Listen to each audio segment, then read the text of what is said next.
شدت میں ہوتا ہے یا پریشانی یا درد کی شدت میں ہوتا ہے تو تھوڑی سی اگر اسے نیند آ جائے تو یہ اس کے لیے سکون کا باعث بن جاتی ہے اور اس کی وہ ساری تکلیف اور وہ غم جو ہے وہ غلط ہو جاتا ہے۔ تو اللہ رب العزت نے بھی اس طرح مسلمانوں کے غم کا مداوع کیا کہ انہیں شکست کی جو تکلیف تھی اچانک ان کے اوپر ایک ایسی اونگ آ گئی کہ سب کو یعنی بے خودی کے عالم میں تھے۔ بعض صحابہ فرماتے ہیں کہ میں خود دیکھ رہا تھا، دوسروں کو دیکھ رہا تھا، لیکن میرا اپنا جو سر تھا میری ڈھال سے لگ رہا تھا، اور کوئی کہہ رہا تھا کہ میں اپنے دائیں پیر پہ گر رہا تھا، کوئی کہہ رہا تھا بائیں پر، اور اتنی سکون والی اونگ آئی کہ وہ سارا ان کا غم جو تھا وہ غلط ہو گیا۔ اور شکست کی وجہ یہ تھی کہ جب نبی اکرم صلی اللہ علیہ وسلم نے تیر اندازوں کے ایک دستے کو ایک پہاڑی پر مقرر فرمایا اور ارشاد فرمایا کہ تم یہاں سے ہلنا بھی نہیں، ہم برابر اگر غالب آتے رہیں تم پھر بھی اس جگہ پر ثابت قدم یعنی ڈٹے رہنا، ہٹنا نہیں ہے یہاں سے۔ اس وعدے کے مطابق جو اللہ تعالیٰ نے اپنے رسول صلی اللہ علیہ وسلم کی زبانی فرمایا تھا، مسلمانوں کو ابتدا میں فتح حاصل ہوئی اور دشمنوں کو اللہ کے حکم سے وہ قتل کر رہے تھے، یہاں تک کہ مشرکین کی عورتیں جن میں ہندہ بنت عتبہ بھی تھی بھاگنے لگی اور اپنے سامان میں سے قلیل یا کثیر اٹھا کر چلنے کا بھی انہیں ہوش نہ رہا۔ لیکن فتح دیکھنے کے بعد جو مسلمانوں کو محبوب تھی، تیر انداز حضرات جو پہاڑی پر مقرر تھے، انہوں نے آپس میں اختلاف کیا اور پھر آپ صلی اللہ علیہ وسلم کے حکم کے خلاف کیا اور اکثر افراد نے پہاڑی کو چھوڑ کر مال غنیمت جمع کرنا شروع کر دیا۔ تو اب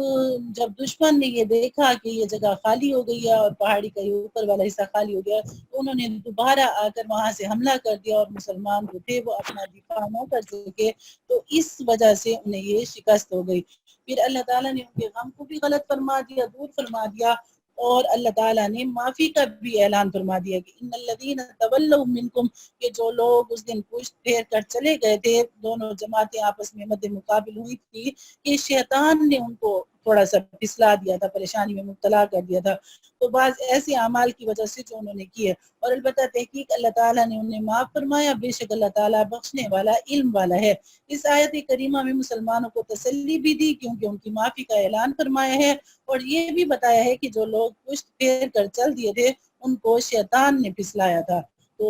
ان کے بعض گناہوں کی وجہ سے اس سے معلوم ہوا کہ گناہ جو ہیں وہ گناہوں کی طرف کھینچتے ہیں، ایک گناہ دوسرے گناہ کا سبب بن جاتا ہے اور گناہوں کے ذریعے شیطان دوسرے گناہوں پر آمادہ کر دیتا ہے۔ اور یہاں سے ہمیں یہ بھی معلوم ہوا کہ جب گناہ کا کوئی کام ہو جائے، نافرمانی ہو جائے، بڑوں کی معصیت ہو جائے اور اللہ کی معصیت ہو جائے خاص طور پر، تو پھر انسان ثابت قدم نہیں رہ سکتا، اس میں لغزش آ جاتی ہے، وہ کمزور ہو جاتا ہے۔ تو اس لیے بنیادی طور پر یہ ہونا چاہیے کہ اپنے بڑوں کا، اپنے اللہ کا اور اللہ کے حبیب صلی اللہ علیہ وسلم کی جو احادیث ہیں ان کو پورا پورا مانتے تو ہم ہیں، لیکن کوشش یہ کرنی چاہیے کہ ہم ان پر عمل بھی کریں، اور اگر ہم سے عمل نہیں ہوتا تو ہم اللہ سے اس میں مدد طلب کریں، کیونکہ اگر ہم نے ایسا نہ کیا تو پھر ہم غلطیوں پر غلطیاں کرتے چلے جائیں گے۔ اب دیکھیں کہ یہ صحابہ کرام رضوان اللہ تعالی علیہم اجمعین کی جماعت ہے، قدسیوں کی جماعت ہے، جن کی اللہ نے تعریف کی ہے، قرآن پاک میں اللہ نے اعلان فرمایا ہے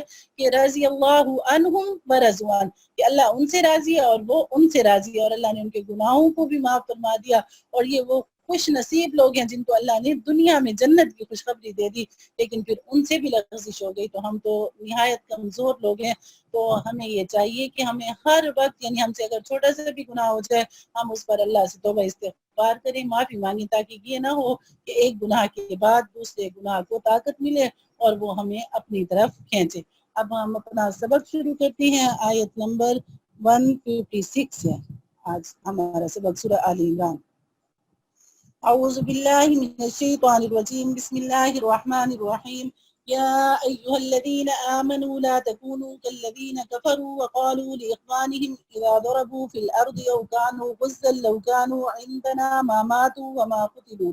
ليجعل الله ذلك حسرة في قلوبهم والله يحيي ويميت والله بما تعملون بصیر۔ اے ایمان والو، ان لوگوں کی طرح نہ ہو جانا جنہوں نے کفر اختیار کر لیا ہے، اور جب ان کے بھائی کسی سرزمین میں سفر کرتے ہیں یا جنگ میں شامل ہوتے ہیں تو یہ ان کے بارے میں کہتے ہیں کہ اگر وہ ہمارے پاس ہوتے تو نہ مرتے اور نہ مارے جاتے۔ ان کی اس بات کا نتیجہ تو صرف یہ ہے کہ اللہ ایسی باتوں کو ان کے دلوں میں حسرت کا سبب بنا دیتا ہے، زندگی اور موت تو اللہ دیتا ہے، اور جو عمل بھی تم کرتے ہو اللہ اسے دیکھ رہا ہے۔ ان آیات میں جہاد کی ترغیب بھی ہے اور اللہ رب العزت کا وعدہ بھی ہے، اور اللہ رب العزت کی جو قدرت ہے اس کا تذکرہ بھی ہے کہ اللہ رب العزت نے انسان کو جب پیدا کیا ہے تو اس کی زندگی اور موت لکھ دی ہے. جو رات قبر میں آنی ہے وہ باہر نہیں آ سکتی، اور جو رات باہر آنی ہے وہ قبر میں نہیں آ سکتی. ساری دنیا اس بات پر متفق ہو جائے کہ وہ قبر میں پہنچا دیں، لیکن اگر خالق نے زندہ رکھنا ہے تو انسان مر نہیں سکتا. تو جو لوگ یہ کہتے ہیں کہ اللہ کے راستے میں اگر جہاد کریں گے تو ہم مر جائیں گے، تو یہ ان کی غلط فہمی ہے، کیونکہ ہزاروں لوگ روزانہ ایکسیڈنٹ میں مر جاتے ہیں، کسی اور حادثے کا شکار ہو جاتے ہیں. بعض دفعہ معمولی سی چوٹ کی وجہ سے انسان اس دنیا سے چلا جاتا ہے. تو جانا ایک بہانہ بنتا ہے، لیکن زندگی اور موت کا وقت خالق نے اسی وقت مقرر کر دیا جب انسان کو پیدا کیا. وَلَئِن قُتِلْتُمْ فِي سَبِيلِ اللَّهِ أَوْ مُتُّمْ لَمَغْفِرَةٌ مِّنَ اللَّهِ وَرَحْمَةٌ خَيْرٌ مِّمَّا يَجْمَعُونَ. اور اگر تم اللہ کے راستے میں قتل ہو جاؤ یا مر جاؤ تب بھی اللہ کی طرف سے ملنے والی مغفرت اور رحمت ان چیزوں سے کہیں بہتر ہے جو یہ لوگ جمع کر رہے ہیں. وَلَئِن مُتُّمْ أَوْ قُتِلْتُمْ لَإِلَى اللَّهِ تُحْشَرُونَ. اور اگر تم مر جاؤ یا قتل ہو جاؤ تو اللہ ہی کے پاس تو لے جا کر اکٹھے کیے جاؤ گے. فَبِمَا رَحْمَةٍ مِّنَ اللَّهِ لِنتَ لَهُمْ وَلَوْ كُنتَ فَظًّا غَلِيظَ الْقَلْبِ لَانفَضُّوا مِنْ حَوْلِكَ فَاعْفُ عَنْهُمْ وَاسْتَغْفِرْ لَهُمْ وَشَاوِرْهُمْ فِي الْأَمْرِ فَإِذَا عَزَمْتَ فَتَوَكَّلْ عَلَى اللَّهِ إِنَّ اللَّهَ يُحِبُّ الْمُتَوَكِّلِينَ. ان واقعات کے بعد اللہ کی رحمت ہی تھی جس کی بنا پر اے نبی صلی اللہ علیہ وسلم آپ نے ان لوگوں سے نرمی کا برتاؤ کیا. اگر آپ سخت مزاج اور سخت دل والے ہوتے تو یہ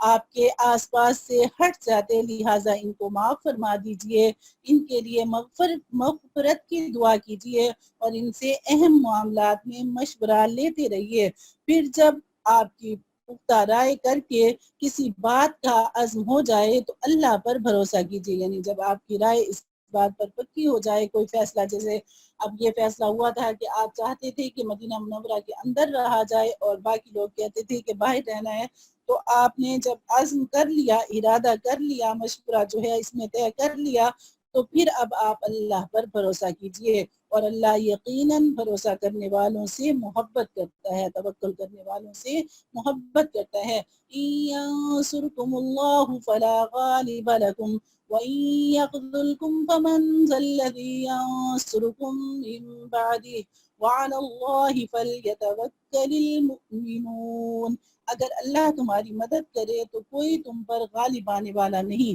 اور اگر وہ تمہیں تنہا چھوڑ دے تو کون ہے جو اس کے بعد تمہاری مدد کرے. اور مومنوں کو چاہیے کہ وہ اللہ پر بھروسہ کریں. وَمَا كَانَ لِنَبِيٍّ أَن يَغُلَّ وَمَن يَغْلُلْ يَأْتِ بِمَا غَلَّ يَوْمَ الْقِيَامَةِ ثُمَّ تُوَفَّى كُلُّ نَفْسٍ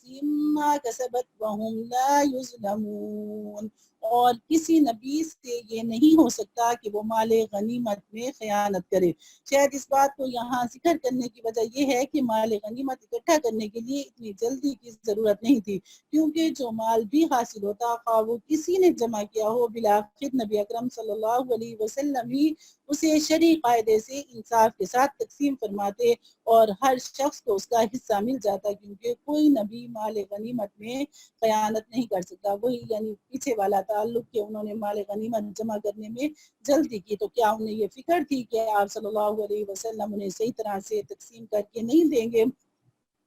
تو یہاں پر ہے کہ اور جو کوئی خیانت کرے گا وہ قیامت کے دن وہ چیز لے کر آئے گا جو اس نے خیانت کر کے لی ہوگی. پھر ہر شخص کو اس کے کیے کا پورا بدلہ دیا جائے گا اور کسی پر ظلم نہیں ہوگا. أَفَمَنِ اتَّبَعَ رِضْوَانَ اللَّهِ كَمَنْ بَاءَ بِسَخَطٍ مِّنَ اللَّهِ وَمَأْوَاهُ جَهَنَّمُ وَبِئْسَ الْمَصِيرُ. بھلا جو شخص اللہ کی خوشنودی کا تابع ہو وہ اس شخص کی طرح ہو سکتا ہے جو اللہ کی طرف سے ناراضگی لے کر لوٹا ہو، اور جس کا ٹھکانہ جہنم ہو، اور وہ بہت برا ٹھکانہ ہے. ہم درجات عند اللہ واللہ بصیر بما یعملون. اللہ کے نزدیک ان لوگوں کے درجات مختلف ہیں اور جو کچھ یہ کرتے ہیں اللہ اس کو خوب دیکھتا ہے. لقد من الله على المؤمنين إذ بعث فيهم رسولا من أنفسهم يتلو عليهم آياته ويزكيهم ويعلمهم الكتاب والحكمة وإن كانوا من قبل لفي ضلال مبين۔ حقیقت یہ ہے کہ اللہ نے مومنوں پر بڑا احسان کیا کہ ان کے درمیان انہی میں سے ایک رسول بھیجا جو ان کے سامنے اللہ کی آیتوں کی تلاوت کرے، انہیں پاک صاف بنائے، انہیں کتاب اور حکمت کی تعلیم دے، جبکہ یہ لوگ اس سے پہلے یقیناً کھلی گمراہی میں مبتلا تھے۔ اب دیکھیں کہ اللہ تعالیٰ نے انسان کو پیدا کیا، اللہ نے نہیں فرمایا کہ میں نے تمہیں پیدا کیا اور میں نے تم پر احسان کیا۔ اللہ نے انسان کو غذائیں، ہوائیں، بارش، بادل، ہر چیز کائنات کی یعنی استعمال کے لیے دی، لیکن اللہ نے نہیں فرمایا کہ میں نے احسان کیا۔ لیکن اللہ فرما رہے ہیں کہ میں نے نبی اکرم صلی اللہ علیہ وسلم کو بھیج کر تمہارے اوپر احسان کیا۔ کیوں؟ اس لیے کہ پیچھے بھی ہم ابھی پڑھ کر ہیں کہ فَبِمَا رَحْمَةٍ مِّنَ اللَّهِ، کہ ایک تو آپ کی یہ بہترین عادت ہے کہ آپ اللہ کی رحمت کے ساتھ نرم دل ہیں، کہ اگر کسی سے زیادتی بھی ہو جاتی ہے، کسی سے غلطی بھی ہو جاتی ہے تو پھر آپ لڑنے والے، ڈانٹنے والے، ان کو بھگانے والے نہیں ہیں، بلکہ آپ جوڑنے والے ہیں، آپ محبت کرنے والے ہیں۔ اور دوسرا یہ کہ اللہ نے نبی اکرم صلی اللہ علیہ وسلم کو جو بھیجا تو ایک انسان انسانوں کی ضروریات اور مجبوریوں کو سمجھ سکتا ہے۔ اگر اللہ کسی فرشتے کو مبعوث فرما دیتے، فرشتے نہ کھا سکتے ہیں، نہ پی سکتے ہیں، نہ ان کی کوئی نفسانی خواہشات ہیں، نہ ان کی کوئی اولاد ہے، تو وہ ہمیں پڑھاتا رہتا، اسے کچھ نہ پتہ چلتا کہ ان کی کیا ضروریات ہیں، کیا مجبوریاں۔ لیکن اللہ نے جب بشر کو نبی بنا کر بھیجا تو اس کے بھی بشری تقاضے تھے، وہ ہماری ساری ضرورتوں کو بھی سمجھتے ہیں اور ہماری مجبوریوں کو بھی سمجھتے ہیں، اور وہ پھر ہمیں قرآن پاک بھی پڑھاتے ہیں، ہمارا تزکیہ بھی کرتے ہیں، اور اللہ نے انہیں حکمت بھی عطا کی ہے، اللہ نے انہیں علم بھی عطا کیا ہے، اور اس سے پہلے کیا تھی؟ گمراہی تھی۔ تو اللہ نے اس احسان کا تذکرہ فرمایا۔ أَوَلَمَّا أَصَابَتْكُم مُّصِيبَةٌ قَدْ أَصَبْتُم مِّثْلَيْهَا قُلْتُمْ أَنَّىٰ هَٰذَا قُلْ هُوَ مِنْ عِندِ أَنفُسِكُمْ إِنَّ اللَّهَ عَلَىٰ كُلِّ شَيْءٍ قَدِيرٌ۔ جب تمہیں ایک ایسی مصیبت پہنچی جس سے دگنی تم دشمن کو پہنچا چکے تھے، تو کیا تم ایسے موقع پر یہ کہتے ہو کہ یہ مصیبت کہاں سے آ گئی؟ کہہ دو کہ یہ خود تمہاری طرف سے آئی ہے، بے شک اللہ تعالیٰ ہر چیز پر قادر ہے۔ اب پھر یعنی اس میں وہی جنگوں کا تذکرہ چل رہا ہے، جنگ بدر اور جنگ احد کا، تو یہاں پر اشارہ جنگ بدر کی طرف ہے، جس میں کفار قریش کے 70 آدمی مارے گئے تھے اور 70 گرفتار ہوئے تھے، جبکہ جنگ احد میں شہید ہونے والے مسلمانوں کی تعداد 70 ضرور تھی، مگر کوئی مسلمان گرفتار نہیں ہوا تھا۔ اس لحاظ سے بدر میں مسلمانوں نے کفار کو جو نقصان پہنچایا تھا وہ اس نقصان سے دگنا تھا جو کافروں نے احد میں مسلمانوں کو پہنچایا۔ وَمَا أَصَابَكُمْ يَوْمَ الْتَقَى الْجَمْعَانِ فَبِإِذْنِ اللَّهِ وَلِيَعْلَمَ الْمُؤْمِنِينَ۔ اور تمہیں جو مصیبت اس دن پہنچی جب دونوں لشکر ٹکرائے تھے، وہ اللہ کے حکم سے پہنچی تاکہ وہ مومنوں کو جانچ لے۔ وَلِيَعْلَمَ الَّذِينَ نَافَقُوا وَقِيلَ لَهُمْ تَعَالَوْا قَاتِلُوا فِي سَبِيلِ اللَّهِ أَوِ ادْفَعُوا قَالُوا لَوْ نَعْلَمُ قِتَالًا لَاتَّبَعْنَاكُمْ هُمْ لِلْكُفْرِ يَوْمَئِذٍ أَقْرَبُ مِنْهُمْ لِلْإِيمَانِ يَقُولُونَ بِأَفْوَاهِهِم مَّا لَيْسَ فِي قُلُوبِهِمْ وَاللَّهُ أَعْلَمُ بِمَا يَكْتُمُونَ۔ اور منافقین کو بھی دیکھ لے، اور ان منافقوں سے کہا گیا تھا کہ آؤ اللہ کے راستے میں جنگ کرو یا دفاع کرو، تو انہوں نے کہا تھا کہ اگر ہم دیکھتے کہ جنگ کی طرح جنگ ہوگی تو ہم ضرور آپ کے پیچھے چلتے۔ ان کا مطلب یہ تھا کہ اگر کوئی برابر کی جنگ ہوتی تو ہم ضرور اس میں شریک ہوتے، لیکن یہاں تو مسلمانوں کا دشمن سے کوئی مقابلہ ہی نہیں، دشمن کی تعداد 3 گنا سے بھی زیادہ ہے، لہٰذا یہ جنگ نہیں خودکشی ہے، اس میں ہم شامل نہیں ہو سکتے۔ جیسے آج ہی قریب کے زمانے میں لوگوں نے یہ کہا تھا کہ افغانستان کی جنگ کے بارے میں، تو انہوں نے بھی اس وقت احد کی جنگ کے بارے میں یہی کہا۔ اس دن جب وہ یہ بات کہہ رہے تھے تو وہ ایمان کے بنسبت کفر سے زیادہ قریب تھے، وہ اپنے منہ سے وہ بات کہتے ہیں جو ان کے دلوں میں نہیں ہوتی، یعنی زبان سے تو یہ کہتی ہیں کہ اگر برابر کی جنگ ہوتی تو ہم ضرور شامل ہوتے، لیکن یہ صرف ایک بہانہ ہے۔ در حقیقت ان کے دل میں یہ ہے کہ برابر کی جنگ میں بھی مسلمانوں کا ساتھ نہیں دینا، یعنی یہ منافقوں کی ہمیشہ سے عادت ہے، اور جو کچھ یہ چھپاتے ہیں اللہ اسے خوب جانتا ہے۔ الذين قالوا لإخوانهم وقعدوا لو أطاعونا ما قتلوا قل فادرءوا عن أنفسكم الموت إن كنتم صادقين۔ یہ وہ لوگ ہیں جو اپنے شہید بھائیوں کے بارے میں بیٹھے بیٹھے یہ باتیں بناتے ہیں کہ اگر وہ ہماری بات مانتے تو قتل نہ ہوتے۔ فرما دیجئے کہ اگر تم سچے ہو تو خود اپنے آپ ہی سے موت کو ٹال دینا، یعنی اللہ تعالیٰ چیلنج کر رہے ہیں کہ اگر واقعی تم یہ سمجھتے ہو کہ اللہ کے راستے میں نکلنے سے، اللہ کے راستے میں لڑنے سے، اعلاء کلمت اللہ کے لیے لڑنے سے، دین کے دفاع کے لیے لڑنے سے اگر انسان کو موت آتی ہے، تو تم اگر اتنے ہی سمجھدار ہو، اتنے ہی سیانے ہو، اپنی موت کو ٹال دو۔ اللہ رب العزت چیلنج کر رہے ہیں۔ وَلَا تَحْسَبَنَّ الَّذِينَ قُتِلُوا فِي سَبِيلِ اللَّهِ أَمْوَاتًا بَلْ أَحْيَاءٌ عِندَ رَبِّهِمْ يُرْزَقُونَ۔ اور اے نبی صلی اللہ علیہ وسلم، جو لوگ اللہ کے راستے میں شہید ہوئے ہیں انہیں ہرگز مردہ نہ سمجھنا، بلکہ وہ زندہ ہیں، انہیں اپنے رب کے پاس سے رزق ملتا ہے۔ سبحان اللہ، یہ اللہ رب العزت نے شہداء کو انعام عطا فرمائے۔ اس دنیا سے جانا تو سبھی لوگوں نے ہے، آپ بھی جائیں گے، میں بھی جاؤں گی، اور جو بھی انسان پیدا ہوا ہے خوشی سے ناخوشی سے اسے مرنا ہے، لیکن شہید وہ خوش قسمت لوگ ہوتے ہیں جن سے اللہ رب العزت ان کی جان کا سودا کر لیتے ہیں۔ جان دی ہوئی اسی کی تھی، جان دی ہوئی اسی کی تھی، یعنی اللہ دینے والے بھی خود ہیں اور خریدار بھی خود ہیں۔ تو جنہوں نے خوشی سے اللہ کو اپنی جان بیچ دی، جنہوں نے خوشی سے اللہ کے سامنے اپنی جان کا سودا کیا، اللہ ان سے اپنی اس حکمت والی کتاب میں وعدہ فرما رہے ہیں کہ میں انہیں دائمی زندگی دے دوں گا، یعنی ہر شخص مر جائے گا لیکن شہداء جو ہیں وہ زندہ رہیں گے، اور انہیں مردہ کہنے کا بھی حکم نہیں ہے کہ جو انہیں مردہ کہے گا وہ غلط ہے، اور وہ اپنے رب کے پاس رزق بھی کھاتے ہیں۔ اور ایک شہید کی والدہ نے مجھے بتایا کہ انہوں نے اپنے بیٹے کو دیکھا تو ان خواب میں جب انہیں ان کا بیٹا نظر آیا تو انہیں وہ پہلے سے صحت مند لگا، تو وہ خواب میں ہی کہتی ہیں کہ مجھے ویسے بھی اللہ کے کلام پر یقین ہے کہ اللہ نے جو بھی اپنی کتاب میں فرمایا وہ سچ ہے، کیونکہ قرآن پاک کی ایک آیت کا، ایک لفظ کا انکار کرنے والا کافر ہو جاتا ہے، نعوذ باللہ۔ تو لیکن میں نے اپنی آنکھوں سے مشاہدہ کر لیا کہ میرا بیٹا واقعی اللہ کا دیا ہوا رزق کھاتا ہے، کیونکہ جب وہ اس دنیا سے گیا تو اس کا جسم کچھ کمزور تھا، کچھ نرم تھا، لیکن جب وہ اپنے بیٹے کو خواب میں ملی تو ان کے بیٹے کا جسم سخت اور مضبوط تھا، جس طرح کوئی پہلوان ہوتا ہے، یعنی اچھی غذا کھاتا ہے تو اس کا جسم مضبوط ہو جاتا ہے۔ تو یہ اللہ کے وعدے ہیں جو اللہ اپنے بندوں کو خود آنکھوں سے بھی دکھاتے ہیں۔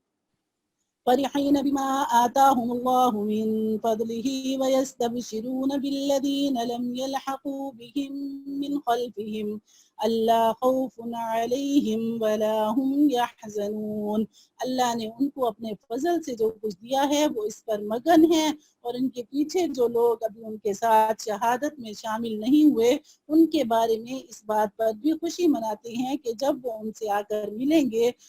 تو نہ ان پر کوئی خوف ہوگا اور نہ وہ غمگین ہوں گے۔ يستبشرون بنعمة من الله وفضل وأن الله لا يضيع أجر المؤمنين۔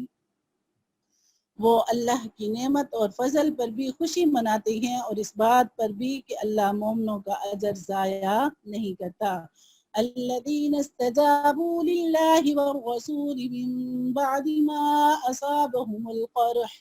للذين أحسنوا منهم واتقوا أجر عظيم۔ وہ لوگ جنہوں نے زخم کھانے کے بعد بھی اللہ اور رسول کی پکار کا فرما برداری سے جواب دیا، ایسے نیک اور متقی لوگوں کے لیے زبردست اجر ہے۔ الذين قال لهم الناس إن الناس قد جمعوا لكم فاخشوهم فزادهم إيمانا وقالوا حسبنا الله ونعم الوکیل۔ وہ لوگ جن سے کہنے والوں نے کہا تھا کہ یہ مکہ کے کافر لوگ تمہارے مقابلے کے لیے پھر سے جمع ہو گئے ہیں، لہٰذا ان سے ڈرتے رہنا۔ تو اس خبر نے ان کے ایمان میں اور اضافہ کر دیا، اور وہ بول اٹھے کہ ہمارے لیے اللہ کافی ہے اور وہ بہترین کارساز ہے۔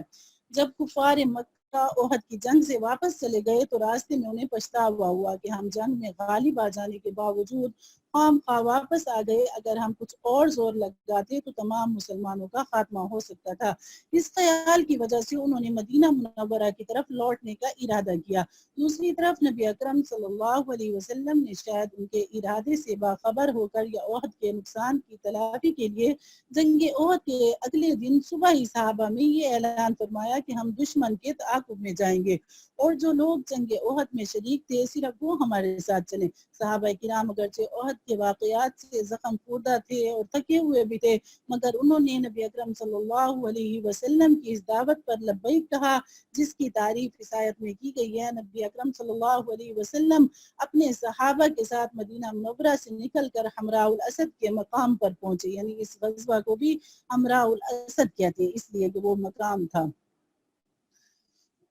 تو وہاں قبیلہ خزاعہ کا ایک شخص معبد آپ سے ملا، جو کافر ہونے کے باوجود آپ سے ہمدردی رکھتا تھا۔ اس نے مسلمانوں کے حوصلے کا خود مشاہدہ کیا، اور جب وہاں سے نکلا تو اس کی ملاقات کفار مکہ کے سردار ابو سفیان سے ہو گئی۔ اس نے ابو سفیان کو مسلمانوں کے لشکر اور اس کے حوصلے کے بارے میں بتایا اور مشورہ دیا کہ وہ لوٹ کر حملہ کرنے کا ارادہ ترک کر کے واپس چلا جائے۔ اس سے کفار پر رعب طاری ہوا اور وہ واپس تو چلے گئے، لیکن عبدالقیس کے قافلے سے جو مدینہ منورہ جا رہا تھا یہ کہہ گئے کہ جب راستے میں ان کی ملاقات نبی اکرم صلی اللہ علیہ وسلم سے ہو تو ان سے یہ کہیں کہ ابو سفیان بہت بڑا لشکر جمع کر چکا ہے اور مسلمانوں کا خاتمہ کرنے کے لیے ان پر حملہ آور ہونے والا ہے۔ مقصد یہ تھا کہ اس خبر سے مسلمانوں پر روک پڑے۔ چنانچہ یہ لوگ جب حمراء الاسد پہنچ کر آپ صلی اللہ علیہ وسلم سے ملے تو یہ بات کہی، لیکن صحابہ کرام نے اس سے مرعوب ہونے کے بجائے وہ جملہ کہا جو اس آیت شریفہ میں تعریف کے ساتھ نقل کیا گیا ہے۔ فانقلبوا بنعمة من الله وفضل لم يمسسهم سوء واتبعوا رضوان الله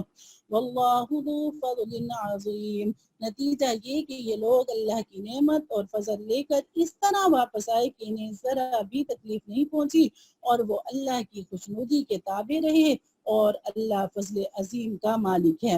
انما ذلكم الشیطان یخوف اولیاءہ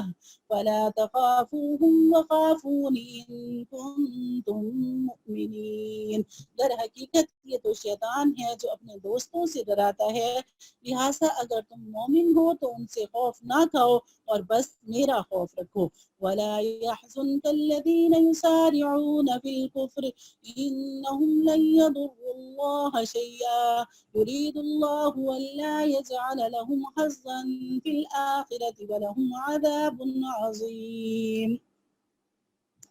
در حقیقت یہ تو شیطان ہے جو اپنے دوستوں سے ڈراتا ہے، لہٰذا اگر تم مومن ہو تو اس سے خوف نہ کھاؤ اور بس میرا خوف رکھو۔ اور اے نبی صلی اللہ علیہ وسلم، جو لوگ کفر میں ایک دوسرے سے بڑھ کر تیزی دکھا رہی ہیں وہ آپ کو صدمے میں نہ ڈالیں، یقین رکھو وہ اللہ کا ذرا بھی نقصان نہیں کر سکتے۔ اللہ یہ چاہتا ہے کہ آخرت میں ان کا کوئی حصہ نہ رکھے اور ان کے لیے زبردست عذاب تیار ہے۔ ان الذين اشتروا الكفر بالایمان لن يضروا الله شيئا ولهم عذاب الیم۔ جن لوگوں نے ایمان کے بدلے کفر کو مول لے لیا ہے وہ اللہ کو ہرگز ذرا بھی نقصان نہیں پہنچا سکتے، اور ان کے لیے ایک دکھ دینے والا عذاب تیار ہے۔ ولا يحسبن الذين كفروا أنما نملي لهم خير لأنفسهم إنما نملي لهم ليزدادوا إثما ولهم عذاب مهين. اور جن لوگوں نے کفر اپنا لیا ہے وہ ہرگز یہ نہ سمجھے کہ ہم انہیں جو ڈھیل دے رہے ہیں وہ ان کے لیے کوئی اچھی بات ہے. حقیقت یہ ہے کہ ہم تو انہیں صرف اس لیے ڈھیل دے رہے ہیں تاکہ وہ گناہ میں اور آگے بڑھ جائیں، اور آخرکار ان کے لیے ایسا عذاب ہوگا جو انہیں ذلیل کر کے رکھ دے گا. اس آیت میں بھی ہمارے لیے بھی سبق ہے کہ اللہ اگر ہمیں ڈھیل دے رہے ہیں، یعنی ہم نماز نہیں پڑھ رہے، ہم قرآن پاک کی تلاوت نہیں کر رہے، ہمارے ذمہ جو زکوٰۃ ہے ہم وہ ادا نہیں کر رہے، ہمارے ذمہ اگر حج ہے ہم وہ، اور پھر ہم نہایت سکون سے پھر رہے ہیں. اللہ نے ہمیں اولاد بھی دی ہے، مال بھی دیا ہے، عزت بھی دی ہے، شہرت بھی دی ہے، سب کچھ دیا ہے. تو ہم یہ نہ خیال کریں کہ اللہ نے جو ہمیں دنیا میں ڈھیل دے دی ہے وہ آخرت میں بھی اسی طرح ہوگے. لوگوں کو اگر سمجھایا جائے بھئی آپ فرائض میں کوتاہی کر رہے ہیں یا آپ سے یہ غلطی ہو رہی ہے، آپ حقوق العباد میں یہ غلطی کر رہے ہیں، تو وہ کہتے ہیں اللہ بڑا غفور الرحیم. آپ دیکھیں قرآن پاک میں آپ خود پڑھیں کہ اللہ غفور الرحیم ہے، لیکن اللہ نے جو یہ 30 پارے نازل کیے اپنے نبی صلی اللہ علیہ وسلم پر 23 سال میں، وہ کیوں؟ اس لیے کہ وہ ہمیں سکھانا چاہتا تھا، ہمیں تعلیم دینا چاہتا تھا. آپ نے دیکھا ہوگا کہ ہم کوئی چھوٹی سی مشینری لیتے ہیں کوئی بھی، تو اس کے اندر سے کاپی نکلتی ہے، اس کے اندر اشارے ہوتے ہیں کہ آپ نے اس کو اس طرح صاف کرنا ہے، اس طرح کھولنا ہے، اس طرح بند کرنا ہے. اور اللہ نے ایک انسان بنایا جس کے لیے پوری کائنات بنائی، تو اللہ نے اس کو سمجھانے کے لیے یہ قرآن پاک نازل کیا گیا. انسان تو جانور نہیں ہے، تو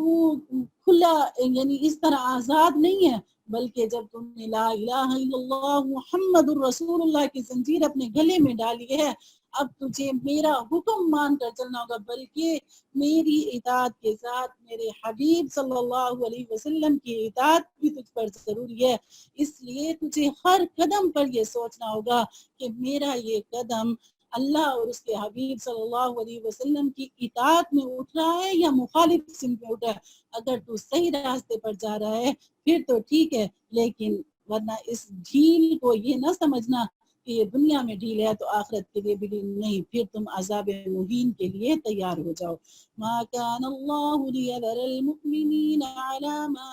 أنتم عليه حتى يميز الخبيث من الطيب وما كان الله ليطلعكم على الغيب ولكن الله يجتبي من رسله من يشاء فآمنوا بالله ورسله وإن تؤمنوا وتتقوا فلكم أجر عظيم. اللہ ایسا نہیں کر سکتا کہ مومنوں کو اس حالت پر چھوڑے رکھے جس پر تم لوگ اس وقت ہو، جب تک وہ ناپاک کو پاک سے الگ نہ کر دے، اور دوسری طرف وہ ایسا بھی نہیں کر سکتا کہ تم کو براہ راست غیب کی باتیں بتا دے. ہاں وہ جتنا بتانا مناسب سمجھتا ہے اس کے لیے اپنے پیغمبروں میں سے جس کو چاہتا ہے چن لیتا ہے. لہٰذا تم اللہ اور اس کے رسولوں پر ایمان رکھو، اور اگر ایمان رکھو گے اور تقوی اختیار کرو گے تو زبردست ثواب کے مستحق ہوں گے.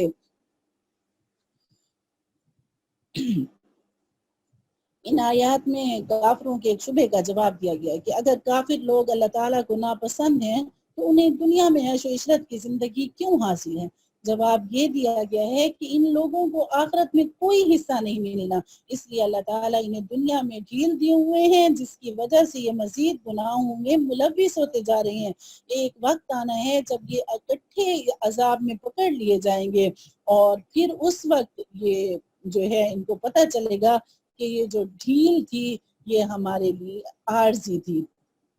اور مسلمان اللہ تعالیٰ کو پسند ہے، یہ بھی شبہ کرتے ہیں لوگ کہ مسلمان جو ہے وہ اللہ کو پسند ہے اور اس کے باوجود اس پر مصیبتیں کیوں آ رہی ہیں. اس کا ایک جواب اس آیت میں یہ دیا گیا ہے کہ یہ آزمائشیں مسلمانوں پر اس لیے آ رہی ہیں تاکہ مسلمانوں پر واضح ہو جائے کہ ایمان کے دعوے میں کون کھرا ہے اور کون کھوٹا. اللہ تعالیٰ مسلمانوں کو اس وضاحت کے بغیر نہیں چھوڑ سکتا، اور مشکلات ہی کے وقت یہ پتہ چلتا ہے کہ کون ثابت قدم رہتا ہے اور کون پھسل جاتا ہے. اس پر یہ سوال ہو سکتا تھا کہ یہ بات اللہ تعالیٰ مسلمانوں کو مشکل میں ڈالے بغیر کیوں نہیں بتا دیتا. اس کا جواب یہ دیا گیا ہے کہ اللہ تعالیٰ غیب کی باتیں ہر ایک شخص کو نہیں بتاتا، بلکہ جتنی باتیں چاہتا ہے اپنے نبی کو بتا دیتا ہے۔ اس کی حکمت کا تقاضا یہ ہے کہ مسلمان منافقین کی بدعملی آنکھوں سے دیکھ کر ان کے بارے میں رائے قائم کریں، اس لیے یہ آزمائشیں پیش آ رہی ہیں۔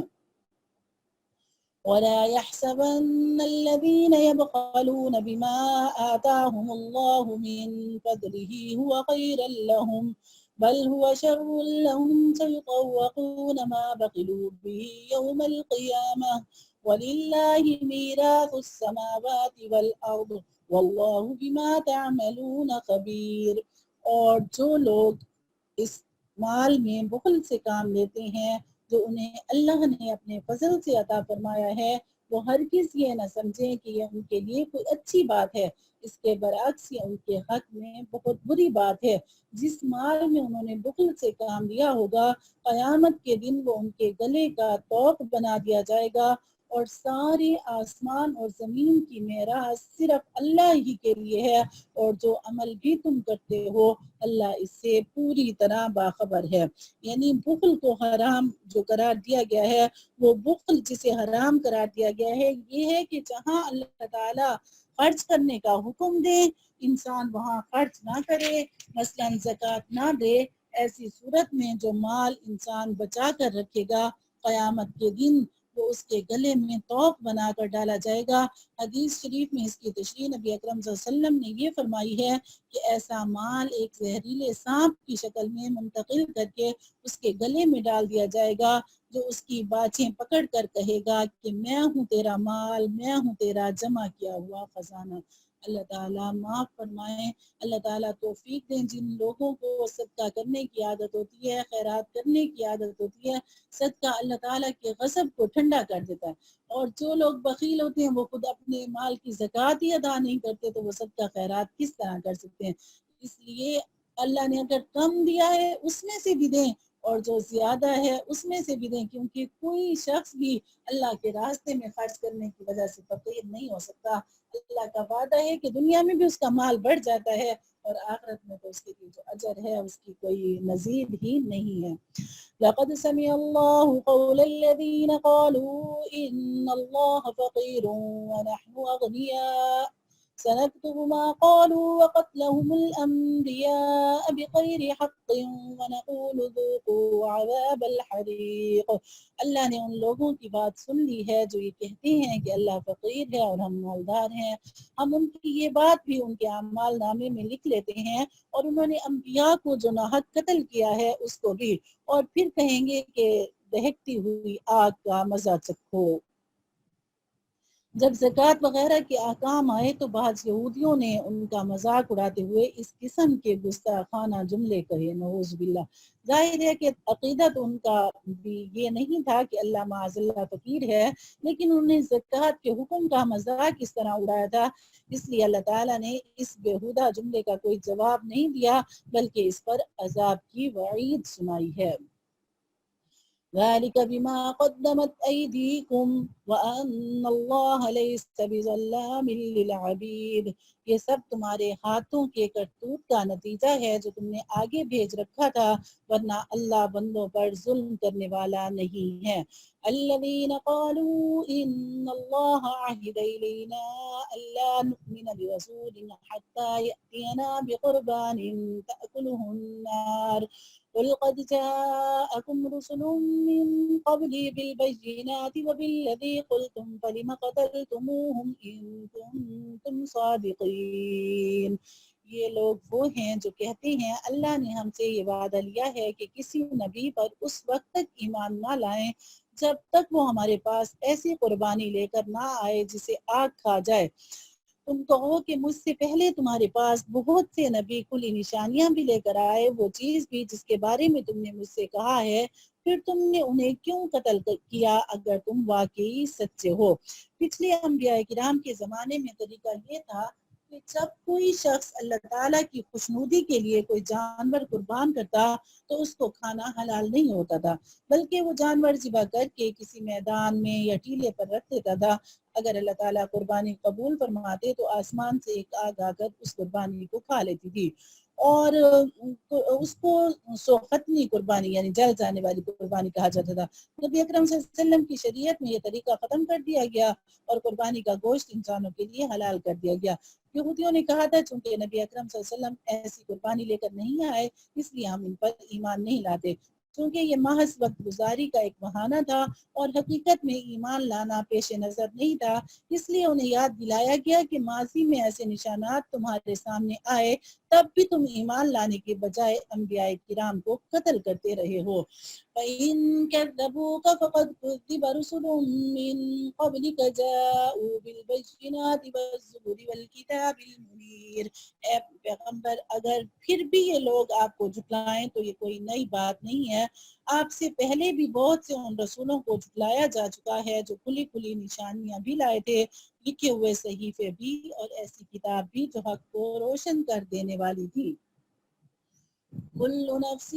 ذائقة الموت وإنما توفون أجوركم يوم القيامة فمن زحزح عن النار وأدخل الجنة فقد فاز وما الحياة الدنيا إلا متاع الغرور۔ ہر جاندار کو موت کا مزہ چکھنا ہے اور تم سب کو تمہارے اعمال کے پورے پورے بدلے قیامت ہی کے دن ملیں گے۔ پھر جس کسی کو جہنم سے دور ہٹا لیا گیا اور جنت میں داخل کر دیا گیا وہ صحیح معنی میں کامیاب ہو گیا، اور یہ دنیاوی زندگی تو جنت کے مقابلے میں دھوکے کے سامان کے سوا کچھ نہیں۔ اب قرآن پاک کی یہ آیت کہ کل نفس ذائقۃ الموت کہ ہر جان نے موت کا ذائقہ چکھنا ہے، اور سورہ رحمان میں کل من علیہا فان، زمین پر جتنی بھی بڑی عمارتیں ہیں، جتنے بھی بڑے لوگ ہیں، بادشاہ ہیں، فقیر ہیں، غریب ہیں، سب فنا ہو جائے گا، کوئی چیز باقی نہیں رہے گی۔ تو جس بندے کو اس چیز پر یقین ہے پھر وہ کیوں کسی وبا سے ڈرے گا، کیوں کسی وائرس سے ڈرے گا، کیوں؟ حقیقت میں مسلمان کو اللہ سے ڈرنا چاہیے۔ آج پوری دنیا پریشان ہے، پوری دنیا میں شور مچا ہوا ہے اور ایسا موت کا خوف نظر آ رہا ہے کہ شاید اس سے پہلے موت کبھی نہیں تھی۔ موت تو جب سے اللہ نے حضرت آدم علیہ السلام کو پیدا فرمایا اس وقت سے موت ہے، اور سیدنا محمد رسول اللہ صلی اللہ علیہ وسلم کے آخری امتی تک موت رہے گی، لیکن موت کی مختلف شکلیں۔ کبھی کسی نے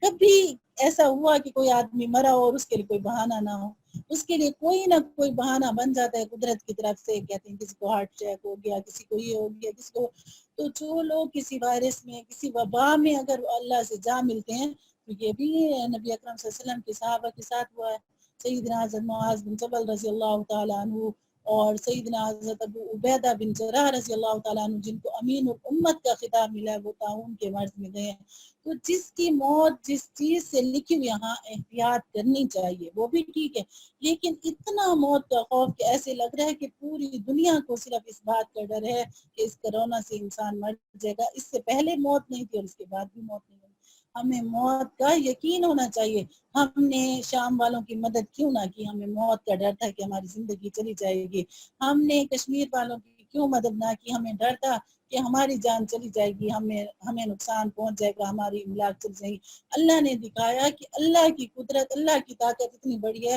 کہ اللہ رب العزت ایک چھوٹے سے وائرس کے ذریعے بھی سب لوگوں کو ان کے مقامات پر بٹھا کر عذاب کی وہ صورت دکھا سکتے ہیں، اپنی ناراضگی کی وہ صورت دکھا سکتے ہیں جب پوری دنیا میں ان کی چیخیں سنائی دی جا رہی ہیں، ان بچوں کی آہیں، ان بچوں کی فریادیں، ان ماؤں کی فریادیں جن کے سامنے جنازے رکھے ہوئے ہیں لیکن ان کو دفن کرنے کی جگہ نہیں ہے، اجازت نہیں ہے، بوڑھے بیمار بچے مر رہے ہیں لیکن ان کو کوئی دوائی دینے والا نہیں ہے، کوئی ان کا برسان حال نہیں ہے۔ ہمیں اس وقت موت یاد نہیں آئی، لیکن جب اللہ نے اپنے عذاب کو تھوڑا سا کوڑا یعنی تھوڑی سی ہمیں نشانی دکھائی تو آج ہم میں سے ہر شخص پریشان ہے اور خوف زدہ، اتنا خوف زدہ کہ اب کہتے ہیں نا کہ قیامت والے دن ہر شخص کو اپنی اپنی پڑی ہوگی، نفسی نفسی ہوگی۔ آپ اسی دنیا میں دیکھ لیں کہ آج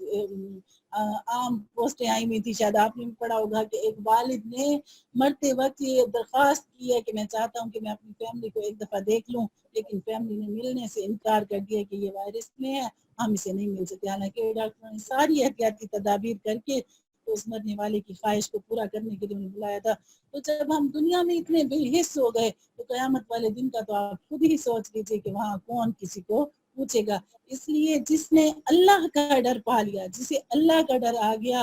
اسے کسی چیز سے ڈرنے کی ضرورت نہیں، کیونکہ اللہ فرماتے ہیں وَلِمَنْ خَافَ مَقَامَ رَبِّهِ جَنَّتَانِ کہ جو مجھ سے ڈرے گا میں اسے 2 جنتیں عطا کروں گا.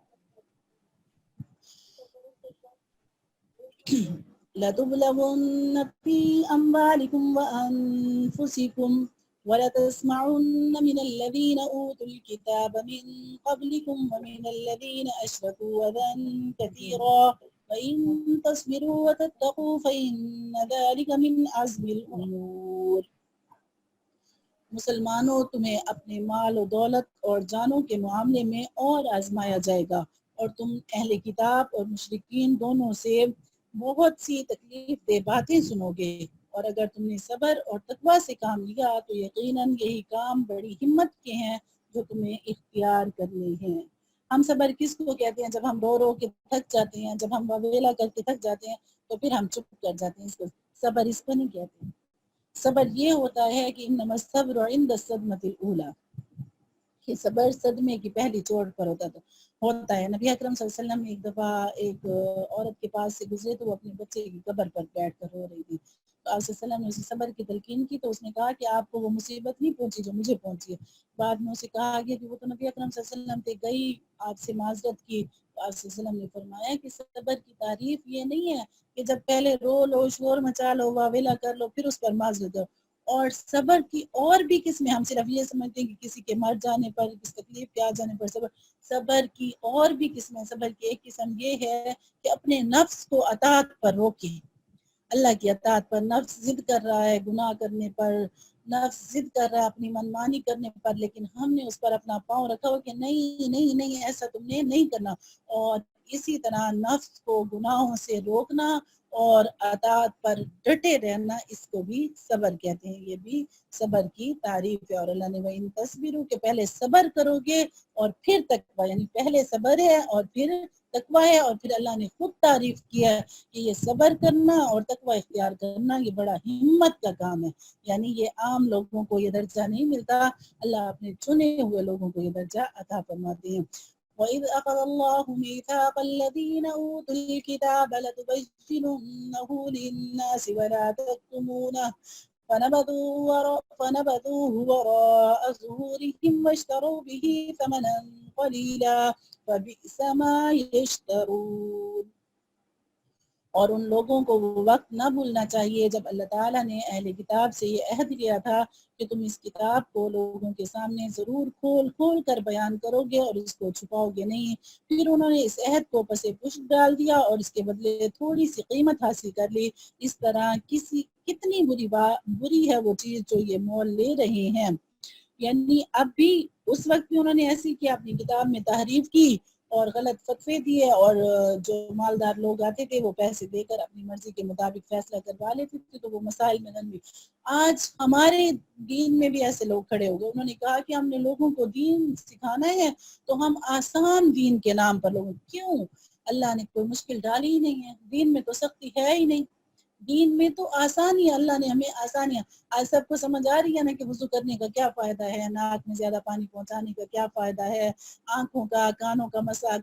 گردن کا مسا، یہ کیا چیزیں اللہ نے ہمیں کیوں عطا کی. اللہ نے تو ہم پر کوئی ظلم نہیں کیا، اللہ نے ہمیں جو بھی حکم دیا اس میں ساری خیریں ہی خیریں ہیں. آج جب سائنس ہمیں بتاتی ہے تو پھر ہم بڑی خوشی سے اس چیز کو مانتے ہیں. تو اللہ تعالیٰ نے یہ ساری چیزیں جو ہمیں دی ہیں وہ اس لیے دی ہیں کہ ان کو استعمال کرو اور میرا شکر ادا کرو. لیکن اللہ نے کسی کو یہ حکم نہیں دیا. صحابہ کرام رضوان اللہ تعالی علیہم اجمعین اتنے عادل تھے کہ آج ہمیں 1450 سال بعد بھی ہم اللہ کے نبی صلی اللہ علیہ وسلم کی کوئی حدیث کھولتے ہیں تو ہمیں ایک لفظ کا فرق محسوس نہیں ہوتا. آقا صلی اللہ علیہ وسلم نے بات کرتے ہوئے اگر انگلی اپنی مبارک منہ میں ڈالی ہے تو صحابہ نے اس طرح بیان کی کہ آقا یہ بات فرما رہے تھے اور آپ نے اپنی انگلی منہ میں ڈالی تھی، اور آقا یہ بات فرما رہے تھے تو آپ کا ہاتھ اپنی داڑھی مبارک پر تھا. اور صحابہ کرام نے جب آپ کی حدیث بیان کی تو آپ کا نقشہ یہ بیان کریں کہ آپ کس طرح بیٹھے ہوئے تھے، یعنی وہ اتنے عادل لوگ تھے۔ اور آج ہم نے کہا کہ ہم دین کو آسان کرنے کے لیے دین کو بگاڑ دیں،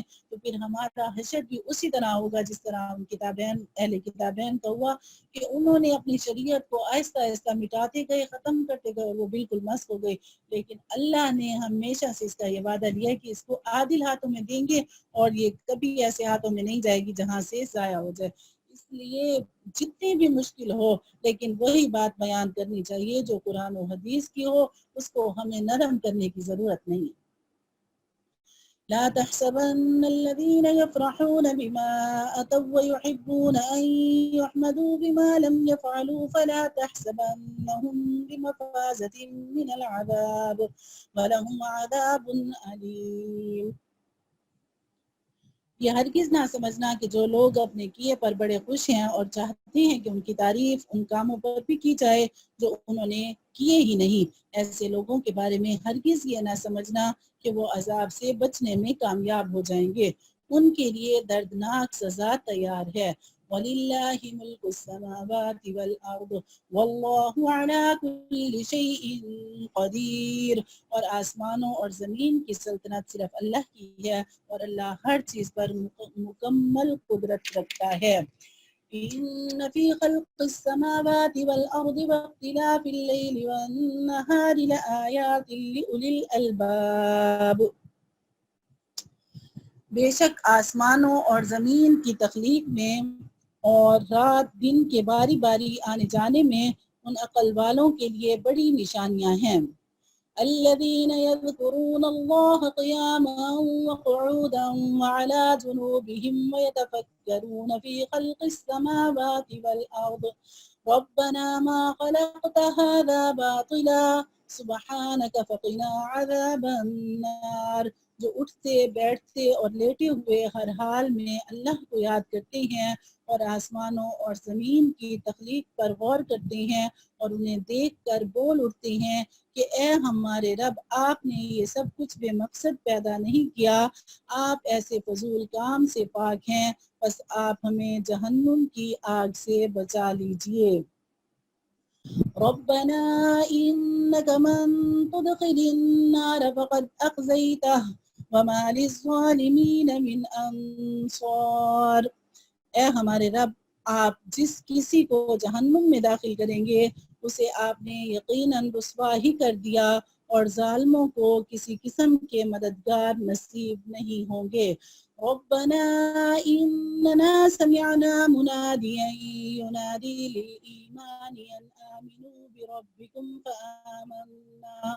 ربنا فاغفر لنا ذنوبنا وكفر عنا سيئاتنا وتوفنا مع الأبرار۔ اے پروردگار، ہم اپنے اللہ پر ایمان لائے، اے ہمارے رب، آپ جس کسی کو بھی جہنم میں داخل کریں گے اسے آپ نے یقیناً رسوا کر دیا، اور ظالموں کو کسی طرح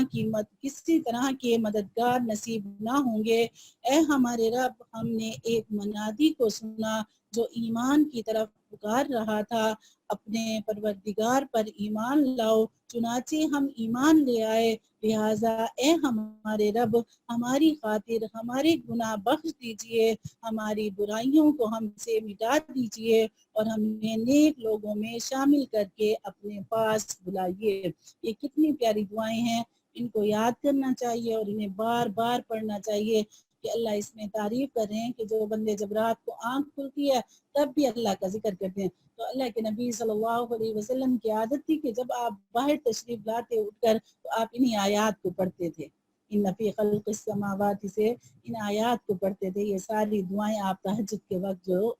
اٹھتے تو آپ ان دعاؤں کو پڑھتے تھے۔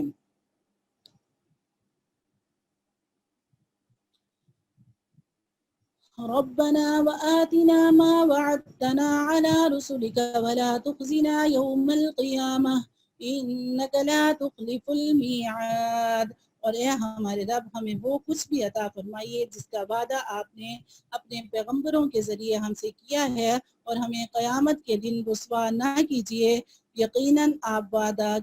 کبھی وعدے کی خلاف ورزی نہیں کیا کرتے۔ فاستجاب لهم ربهم أني لا أضيع عمل عامل منكم من ذكر أو أنثى بعضكم من بعض فالذين هاجروا وأخرجوا من ديارهم وأوذوا في سبيلي وقاتلوا وقتلوا لأكفرن عنهم سيئاتهم ولأدخلنهم جنات تجري من تحتها الأنهار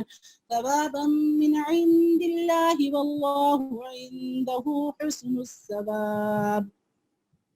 چنانچہ ان کے رب نے ان کی دعا قبول کی اور کہا کہ میں تم میں سے کسی کا عمل ضائع نہیں کروں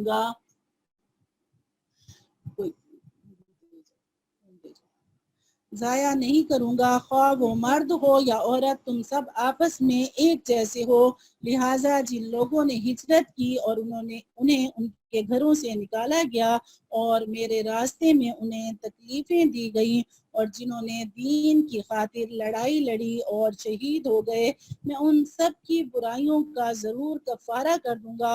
اور انہیں ضرور بالضرور ایسے باغات میں داخل کروں گا جن کے نیچے نہریں بہتی ہوں گی۔ یہ سب کچھ اللہ تعالیٰ کی طرف سے انعام ہوگا اور اللہ ہی ہے جس کے پاس بہترین انعام ہے۔ لا یغرنک تقلب الذین کفروا فی البلاد، جن لوگوں نے کفر اپنا لیا ہے ان کا شہروں میں خوشحالی کے ساتھ چلنا پھرنا تمہیں ہرگز دھوکے میں نہ ڈالے۔ متاع قلیل ثم مأواہم جہنم وبئس المہاد، یہ تو تھوڑا سا مزہ ہے جو یہ اڑا رہے ہیں، پھر ان کا ٹھکانہ جہنم ہے اور وہ بدترین بچھونا ہے۔ لیکن الذین اتقوا ربهم لهم جنات تجری من تحتها الانہار خالدین فیہا نزلا من عند اللہ وما عند اللہ خیر للابرار، لیکن جو لوگ اپنے رب سے ڈرتے ہوئے عمل کرتے ہیں ان کے لیے ایسے باغات ہیں جن کے نیچے نہریں بہتی ہیں، اللہ کی طرف سے میزبانی کے طور پر وہ ہمیشہ ان میں رہیں گے، اور جو کچھ اللہ کے پاس ہے وہ نیک لوگوں کے لیے کہیں بہتر ہے۔ یعنی یہ اللہ کا وعدہ کہ اللہ جو نیکوں کو دیں گے وہ انہیں ان کے خواب میں بھی نہیں ہے۔ وَلَكُمْ فِيهَا مَا تَشْتَهِي أَنفُسُكُمْ وَلَكُمْ فِيهَا مَا تَدَّعُونَ، کہ جی میں خیال آئے گا، شوق پیدا ہوگی، تمنا ہوگی، اور اللہ وہاں پر لا کر انسان کو دے دیں گے۔ اور ایسی نعمتیں چھپی ہوئی ہیں اللہ کے پاس جو کسی دل میں بھی اس کا خیال بھی نہیں گزرا۔ وَإِنَّ مِنْ أَهْلِ الْكِتَابِ لَمَنْ يُؤْمِنُ بِاللَّهِ وَمَا أُنْزِلَ إِلَيْكُمْ وَمَا أُنْزِلَ إِلَيْهِمْ خَاشِعِينَ لِلَّهِ لَا يَشْتَرُونَ بِآيَاتِ اللَّهِ ثَمَنًا قَلِيلًا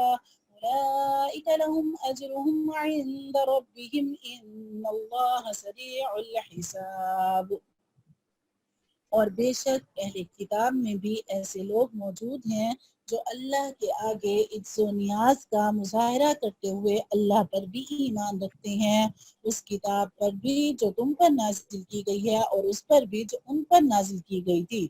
اور اللہ کی آیتوں کو تھوڑی سی قیمت لے کر بیچ نہیں ڈالتے۔ یہ وہ لوگ ہیں جو اپنے رب کے پاس اپنے اجر کے مستحق ہیں، بے شک اللہ جلد حساب چکانے والا ہے۔ یا ایھا الذین آمنوا اصبروا وصابروا ورابطوا واتقوا اللہ لعلکم تفلحون، اے ایمان والو صبر اختیار کرو، مقابلے کے وقت ثابت قدمی دکھاؤ اور سرحدوں کی حفاظت کے لیے جمے رہو اور اللہ سے ڈرتے رہو تاکہ تمہیں فلاح نصیب ہو۔ قرآنی اصطلاح میں صبر بہت وسیع مفہوم رکھتا ہے۔ اس کی ایک قسم اللہ تعالیٰ کی اطاعت میں استقامت کا مظاہرہ ہے، دوسری قسم گناہوں سے بچنے کے لیے اپنی خواہشات کو دبانا ہے، اور تیسری قسم تکلیفوں کو برداشت کرنا ہے۔ یہاں ان تینوں قسموں کے صبر کا حکم دیا گیا ہے، اور سرحدوں کی حفاظت میں جغرافی سرحدوں کی حفاظت بھی داخل ہے اور نظریاتی سرحدوں کی حفاظت بھی۔ اللہ تعالی ہمیں ان تمام احکام پر عمل کی توفیق نصیب فرمائے۔ اللہ تعالی کے فضل و احسان اور کرم سے سورہ آل عمران مکمل ہوئی۔ اب سورہ نساء شروع ہوتی ہے۔ اس سورت کا تھوڑا سا تعارف ہو جائے۔ یہ سورت نبی اکرم صلی اللہ علیہ وسلم کے مدینہ منورہ ہجرت فرمانے کے بعد کے ابتدائی سالوں میں نازل ہوئی، اور اس کا اکثر حصہ جنگ بدر کے بعد نازل ہوا تھا۔ یہ وہ وقت تھا جب مدینہ منورہ کی نوزائیدہ مسلمان ریاست مختلف مسائل سے دوچار تھی۔ زندگی کا ایک نیا ڈھانچہ ابھر رہا تھا، جس کے لیے مسلمانوں کو اپنی عبادت کے طریقوں اور اخلاق و معاشرات سے متعلق تفصیلی ہدایات کی ضرورت تھی۔ دشمن طاقتیں اسلام کی پیش قدمی کا راستہ روکنے کے لیے سر توڑ کوششیں کر رہی تھی، اور مسلمانوں کو اپنی جغرافیائی اور نظریاتی سرحدوں کی حفاظت کے لیے نت نئے مسائل کا سامنا تھا۔ سورۃ نساء نے ان تمام معاملات میں تفصیلی ہدایات فراہم کی ہیں۔ چونکہ ایک مستحکم خاندانی ڈھانچہ کسی بھی معاشرے کی بنیاد ہوتا ہے، اس لیے یہ سورت خاندانی معاملات کے بارے میں بھی مفصل احکام سے شروع ہوئی ہے، اور چونکہ خاندانی نظام میں عورتوں کا بڑا اہم کردار ہوتا ہے، اس لیے عورتوں کے بارے میں اس سورت میں تفصیلی احکام عطا فرمائے ہیں۔ سورۃ النساء مدنیہ۔ سورۃ النساء مدینہ منورہ میں نازل ہوئی، اور اس کی 176 آیتیں اور 24 رکوع ہیں۔ یا ایھا الناس اتقوا ربکم الذی خلقکم من نفس واحدۃ وخلق منها زوجها وبث منهما رجالا كثيرا ونساء واتقوا الله الذي تساءلون به والأرحام ان اللہ کان علیکم رقیبا۔ اے لوگو، اپنے رب سے ڈرو جس نے تمہیں ایک جان سے پیدا کیا، اور اسی سے اس کی بیوی پیدا کی، اور ان دونوں سے بہت سے مرد اور عورتیں دنیا میں پھیلا دیے، اور اللہ سے ڈرو جس کا واسطہ دے کر تم ایک دوسرے سے اپنے حقوق مانگتے ہو، اور رشتہ داریوں کی حق تلفی سے ڈرو۔ یقین رکھو کہ اللہ تمہاری نگرانی کر رہا ہے۔ جب دنیا میں لوگ ایک دوسرے سے اپنے حقوق کا مطالبہ کرتے ہیں تو بکثرت یہ کہتے ہیں کہ خدا کے واسطے مجھے میرا حق دے دو۔ آیت کا مطلب یہ ہے کہ جب تم اپنے حقوق کے لیے اللہ کا واسطہ دیتے ہو تو دوسروں کا حق ادا کرنے میں بھی اللہ سے ڈرو، اور لوگوں کے حقوق پورے ادا کرو۔ وَآتُوا الْيَتَامَى أَمْوَالَهُمْ وَلَا تَتَبَدَّلُوا الْخَبِيثَ بِالطَّيِّبِ وَلَا تَأْكُلُوا أَمْوَالَهُمْ إِلَىٰ أَمْوَالِكُمْ إِنَّهُ كَانَ حُوبًا كَبِيرًا۔ اور یتیموں کو ان کے مال دے دو، اور اچھے مال کو خراب مال سے تبدیل نہ کرو، اور ان یتیموں کا مال اپنے مال کے ساتھ ملا کر مت کھاؤ، بے شک یہ بڑا گناہ ہے۔ کسی مرنے والے کے بچے جب یتیم ہو جاتے ہیں تو ان کے باپ کی میراث میں ان کا بھی حصہ ہوتا ہے، مگر ان کی کم عمری کی وجہ سے وہ مال ان کے سپرد نہیں کیا جاتا، بلکہ ان کے سرپرست مثلاً چچا، بھائی وغیرہ اسے بچوں کے بالغ ہونے تک اپنے پاس امانت کے طور پر رکھتے ہیں۔ اس آیت میں ایسے سرپرستوں کو 3 ہدایتیں دی گئی ہیں۔ ایک یہ کہ جب بچے بالغ اور سمجھدار ہو جائیں تو ان کی امانت دیانتداری سے ان کے حوالے کر دو۔ دوسرا یہ کہ یہ بددیانتی نہ کرو کہ ان کو ان کے باپ کی طرف سے تو میراث میں اچھی قسم کا مال ملا تھا، مگر تم وہ مال خود رکھ کر گھٹیا قسم کی چیز اس کے بدلے میں دے دو۔ اور تیسرے ایسا نہ کرو کہ ان کے مال کو اپنے مال کے ساتھ ملا کر اس کا کچھ حصہ جان بوجھ کر بے پرواہی سے خود استعمال کر بیٹھو۔ وَإِنْ خِفْتُمْ أَلَّا تُقْسِطُوا فِي الْيَتَامَى فَانكِحُوا مَا طَابَ لَكُم مِّنَ النِّسَاءِ مَثْنَىٰ وَثُلَاثَ وَرُبَاعَ وَإِنْ خِفْتُمْ أَلَّا تَعْدِلُوا فَوَاحِدَةً أَوْ مَا مَلَكَتْ أَيْمَانُكُمْ ذَلِكَ أَدْنَىٰ أَلَّا تَعُولُوا۔ اور اگر تمہیں یہ اندیشہ ہو کہ تم یتیموں کے بارے میں انصاف سے کام نہیں لے سکو گے تو ان سے نکاح کرنے کے بجائے دوسری عورتوں میں سے کسی سے نکاح کر لو جو تمہیں پسند آئے۔ صحیح بخاری کی ایک حدیث میں حضرت امی عائشہ نے اس ہدایت کا پس منظر یہ بتایا کہ بعض اوقات ایک یتیم لڑکی اپنے چچا کے بیٹے کی سرپرستی میں ہوتی تھی، اور وہ خوبصورت بھی ہوتی تھی، اور اس کے باپ کا چھوڑا ہوا مال بھی اچھا خاصا ہوتا تھا۔ اس صورت میں اس کا چچا زاد یہ چاہتا تھا کہ اس کے بالغ ہونے پر وہ خود اس سے نکاح کر لے۔ تاکہ اس کا مال اس کے تصرف میں رہے، لیکن نکاح میں وہ اس کو اتنا مہر نہیں دیتا تھا جتنا اس لڑکی کو دینا چاہیے۔ دوسری طرف اگر لڑکی زیادہ خوبصورت نہ ہوتی تو اس کے مال کی لالچ میں اس سے نکاح تو کر لیتا تھا، لیکن نہ صرف یہ کہ اس کا مہر کم رکھتا تھا بلکہ اس کے ساتھ ایک محبوب بیوی جیسا سلوک بھی نہیں کرتا تھا۔ اس آیت نے ایسے لوگوں کو یہ حکم دیا کہ اگر تمہیں یتیم لڑکیوں کے ساتھ اس قسم کی بے انصافی کا اندیشہ ہو تو ان سے نکاح مت کرو، بلکہ دوسری عورتوں سے نکاح کرو جو اللہ نے تمہارے لیے حلال کی ہیں۔ یعنی وہ نکاح 2 سے، 3 سے اور 4 سے بھی کر سکتے ہو۔ جاہلیت کے زمانے میں بیویوں کی کوئی تعداد مقرر نہیں تھی، ایک شخص بیک وقت 10 20 عورتوں کو نکاح میں رکھ لیتا تھا۔ اس آیت نے اس کی زیادہ سے زیادہ حد 4 تک مقرر فرما دی، اور وہ بھی اس شرط کے ساتھ کہ انسان تمام بیویوں کے درمیان برابری کا سلوک کرے۔ اگر بے انصافی کا اندیشہ ہو تو ایک ہی بیوی پر اکتفا کرنے کا حکم دیا گیا ہے، ایسی صورت میں ایک سے زیادہ نکاح کرنے کو منع فرما دیا گیا ہے۔ ہاں، اگر تمہیں یہ خطرہ ہو کہ تم ان بیویوں کے درمیان انصاف نہ کر سکو گے تو پھر ایک ہی بیوی پر اکتفا کرو یا ان کنیزوں پر جو تمہاری ملکیت میں ہیں۔ اس طریقے میں اس بات کا زیادہ امکان ہے کہ تم بے انصافی میں مبتلا نہیں ہوگے۔ لیکن کنیزیں اب نہیں ہیں، اب بعض لوگ کہتے ہیں کہ یہ نوکروں میں یہ آ جاتا ہے حکم، نہیں، یہ وہ کنیزیں وہ ہوتی تھی جو جنگ اللہ تعالیٰ وہ وقت لے آئے، مسلمانوں کو فتوحات دے، تو جو دشمن سے عورتیں قید میں آتی ہیں، لوٹیاں بن کر آتی ہیں، تو پھر وہ مال غنیمت میں تقسیم ہوتی تھی، مسلمانوں کو اس میں سے بھی حصہ ملتا تھا۔ تو یہ احکام ان عورتوں کے بارے میں ہیں۔ وَآتُوا النِّسَاءَ صَدُقَاتِهِنَّ نِحْلَةً فَإِن تُبْنَ لَكُمْ عَن شَيْءٍ مِّنْهُ نَفْسًا فَكُلُوهُ هَنِيئًا مَرِيئًا، اور عورتوں کو ان کے مہر خوشی سے دے دیا کرو، ہاں اگر وہ خود اس کا کچھ حصہ خوش دلی سے چھوڑ دیں تو اسے خوشگواری اور مزے سے کھاؤ۔ وَلَا تُؤْتُوا السُّفَهَاءَ أَمْوَالَكُمُ الَّتِي جَعَلَ اللَّهُ لَكُمْ قِيَامًا وَارْزُقُوهُمْ فِيهَا وَاكْسُوهُمْ وَقُولُوا لَهُمْ قَوْلًا مَّعْرُوفًا، اور نہ سمجھ یتیموں کو اپنے وہ مال حوالے نہ کرو جن کو اللہ تعالیٰ نے تمہارے لیے زندگی کا سرمایہ بنایا ہے، ہاں ان کو ان میں سے کھلاؤ اور پہناؤ اور ان سے مناسب انداز میں بات کرو۔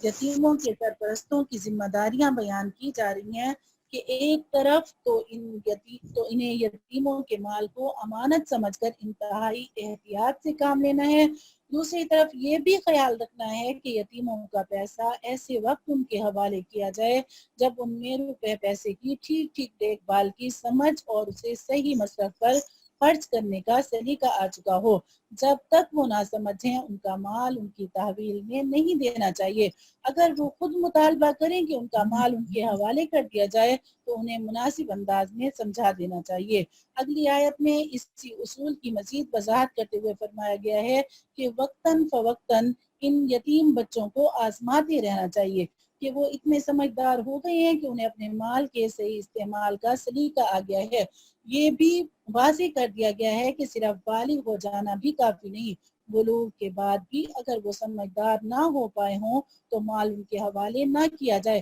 بلکہ جب یہ محسوس ہو جائے کہ ان میں سمجھ آ گئی ہے تب مال ان کے حوالے کیا جائے۔ وَابْتَلُوا الْيَتَامَى حَتَّى إِذَا بَلَغُوا النِّكَاحَ فَإِنْ آنَسْتُم مِّنْهُمْ رُشْدًا فَادْفَعُوا إِلَيْهِمْ أَمْوَالَهُمْ وَلَا تَأْكُلُوهَا إِسْرَافًا وَبِدَارًا أَن يَكْبَرُوا وَمَن كَانَ غَنِيًّا فَلْيَسْتَعْفِفْ وَمَن كَانَ فَقِيرًا فَلْيَأْكُلْ بِالْمَعْرُوفِ وَإِذَا دَفَعْتُمْ إِلَيْهِمْ أَمْوَالَهُمْ فَأَشْهِدُوا عَلَيْهِمْ وَكَفَى بِاللَّهِ حَسِيبًا، اور یتیموں کو جانچتے رہو، یعنی ان کو آزماتے رہو یہاں تک کہ جب وہ نکاح کے لائق عمر کو پہنچ جائیں، تو اگر تم یہ محسوس کرو کہ ان میں سمجھداری آ چکی ہے تو ان کے مال انہی کے حوالے کر دو، اور یہ مال فضول خرچی کر کے اور یہ سوچ کر جلدی نہ کھا بیٹھو کہ وہ کہیں بڑے نہ ہو جائیں، اور یتیموں کے سرپرستوں میں سے جو خود مالدار ہوں وہ تو اپنے آپ کو یتیم کا مال کھانے سے بالکل پاک رکھے، ہاں اگر وہ خود محتاج ہوں تو معروف طریقہ کار کو ملحوظ رکھتے ہوئے کھا لے، پھر جب تم ان کے مال انہیں دو تو ان پر گواہ بنا لو اور اللہ حساب لینے کے لیے کافی ہے۔ یتیموں کے سرپرست کو اپنی ذمہ داریاں نبھانے کے لیے بہت سی خدمات انجام دینی پڑتی ہیں۔ عام حالات میں جب سرپرست خود کھاتا پیتا شخص ہو اس کے لیے ان خدمات کا کوئی معاوضہ لینا درست نہیں، یہ ایسا ہی ہے جیسے ایک باپ اپنی اولاد کی دیکھ بھال کرتا ہے، لیکن اگر وہ خود تنگ دست ہے اور یتیم کی ملکیت میں اچھا خاصا مال ہے تو اس کے لیے جائز ہے کہ وہ اپنا ضروری خرچ بھی یتیم کے مال سے لے لے، مگر پوری احتیاط سے اتنا ہی لے جتنا عرف اور رواج کے مطابق ضروری ہے، اس سے زیادہ لینا جائز نہیں۔ اور اس سے مراد مطلب اگر وہ کسی کو اس پر رکھتا یعنی ان کے لیے مقرر کرتا اور وہ تنخواہ لیتا یا کوئی اور اسی طرح مقرر ہے وہ اتنی تنخواہ لے رہا ہے اس حساب کتاب کی تو اس کے مطابق یہ لے لے۔ للرجال نصيب مما ترك الوالدان والأقربون وللنساء نصيب مما ترك الوالدان والأقربون مما قل منه أو كثر نصيبا مفروضا۔ مردوں کے لیے بھی اس مال میں حصہ ہے جو والدین اور قریب ترین رشتہ داروں نے چھوڑا ہو، اور عورتوں کے لیے بھی اس مال میں حصہ ہے جو والدین اور قریب ترین رشتہ داروں نے چھوڑا ہو، چاہے وہ ترکہ تھوڑا ہو یا زیادہ، یہ حصہ اللہ کی طرف سے مقرر ہے۔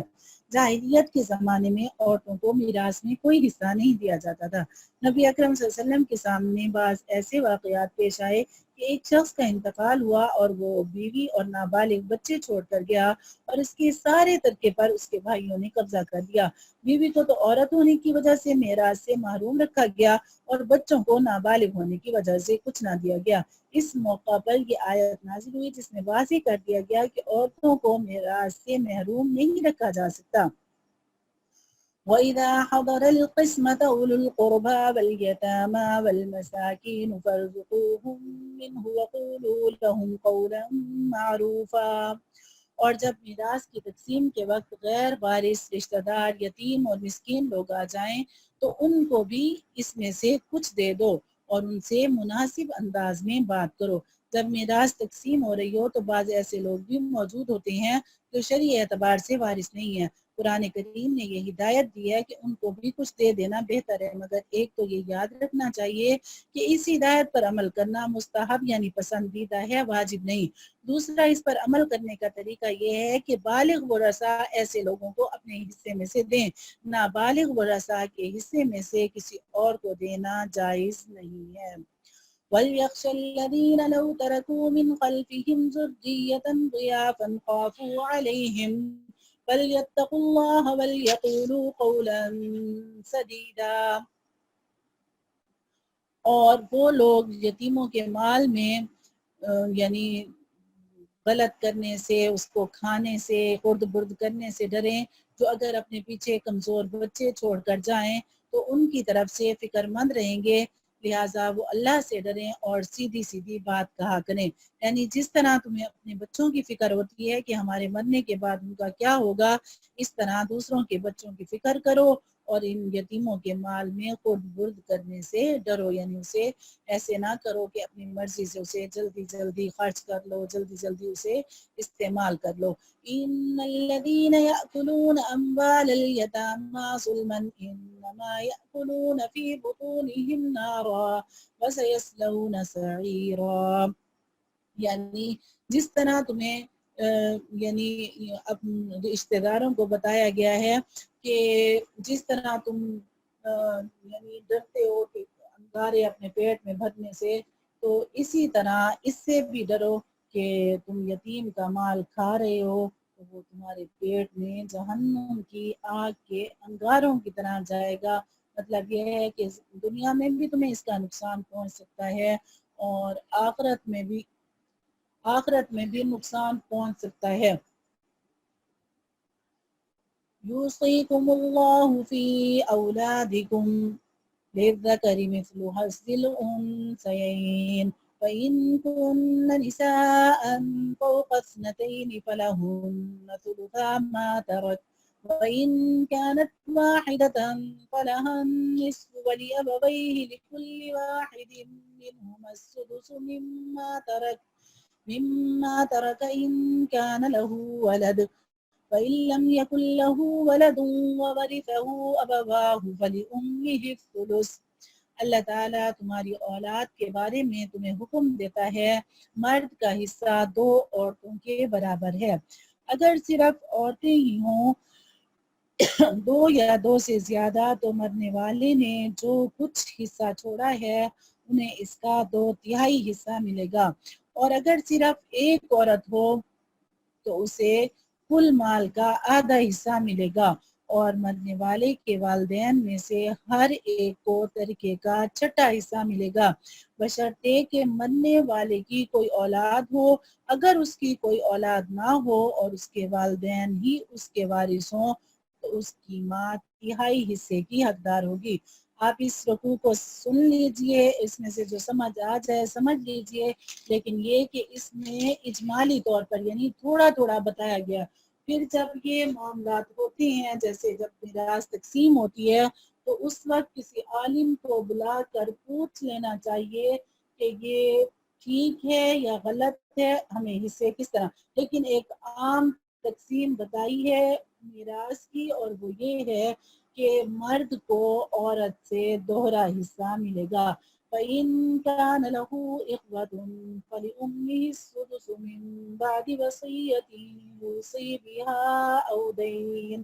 آباؤكم وأبناؤكم لا تدرون أيهم أقرب لكم نفعا فريضة من الله إن الله كان عليما حكيما۔ ہاں اگر اس کے کئی بھائی ہوں تو اس کی ماں کو 6واں حصہ دیا جائے گا، اور یہ ساری تقسیم اس وصیت پر عمل کرنے کے بعد ہوگی جو مرنے والے نے کی ہو۔ اگر اس کے ذمہ کوئی قرض ہے تو اس کی ادائیگی کے بعد تمہیں اس بات کا ٹھیک علم نہیں ہے کہ تمہارے باپ بیٹوں میں سے کون فائدہ پہنچانے کے لحاظ سے تم سے زیادہ قریب ہے، یہ تو اللہ کے مقرر کیے ہوئے حصے ہیں۔ یقین رکھو کہ اللہ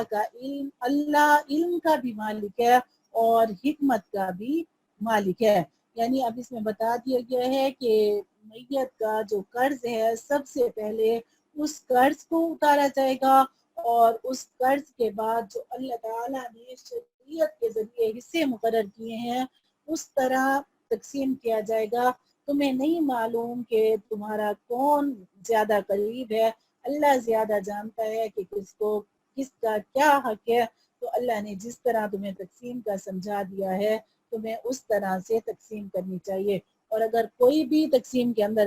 گڑبڑ کرے گا تو اس پر بڑی وعیدیں ہیں۔ اور یہ میراث کا جو علم ہے باقاعدہ طور پر ایک علم ہے، یعنی اسے آدھا دین کہا گیا، آدھی دین کی سمجھ یہ ہے، اور لوگوں نے اس چیز کو بالکل اپنی زندگیوں سے ہی نکال دیا۔ یعنی جب بھی کوئی فوت ہو جاتا ہے تو جس طرح جس کا دل چاہتا ہے